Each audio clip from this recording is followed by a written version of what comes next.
Awali ya yote naomba niungane nanyi kumshukuru Mungu mweza wa yote aliyetuwezesha mimi pamoja na nyinyi kuamka mapema alfajiri, kutembea mwendo wa pole, kutembea mwendo wa kati, kutembea mwendo wa haraka na kukimbia mwendo wa kasi kabisa, na tukazunguka katika viunga vya jiji letu la Mwanza na tukafika tena hapa Nyamagana tukiwa na afya njema na tukiwa salama.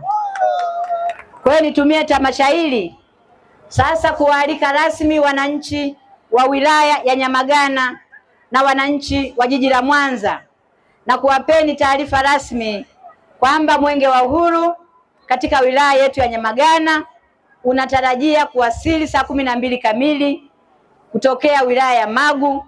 Mkuu wa wilaya ya Magu Mheshimiwa Jubilet Winnie Lauo atanikabidhi mwenge mimi Amina Makilagi, mkuu wa wilaya Nyamagana.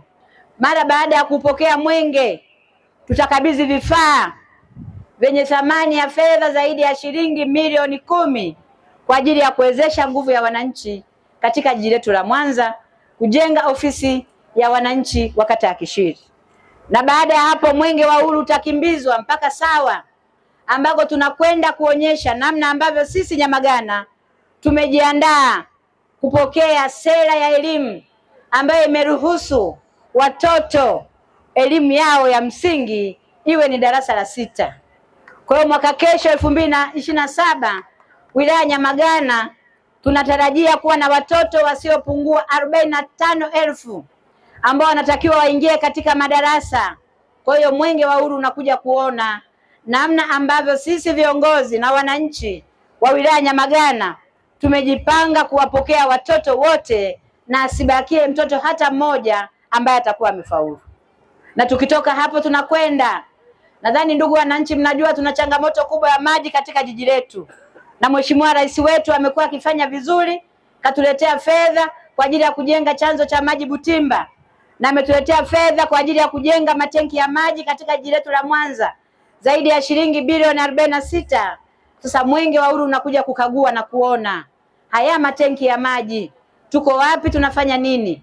Katika miradi tuliochagua ni kwenda kukagua kuona namna ambavyo tunajenga tenki la maji kubwa pale Kagera Sawa, ambayo utakuwa na uwezo wa kubeba lita za ujazo milioni 10, na fedha za Kitanzania zitakazotumika hapo ni zaidi ya shilingi bilioni 3. Kwamba Mwenge utazindua miradi mbalimbali.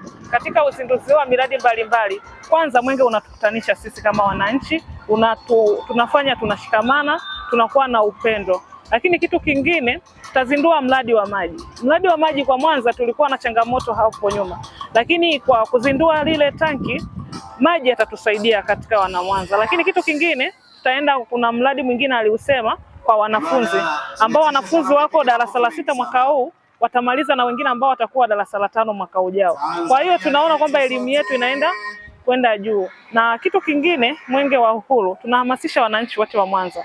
Mwenge ukishakuja unatuletea mshikamano kwa watu wote.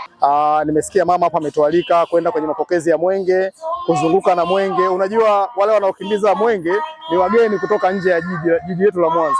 Kwa hiyo wanapofika wakitukuta sisi wananchi ni wengi, wanavutiwa, yani wanakweli kweli Mwanza wana upendo na mshikamano na wanawasapoti viongozi wao. Kwa hiyo nawaita wananchi tukutane kwenye kupokea Mwenge wa Uhuru Kishiri.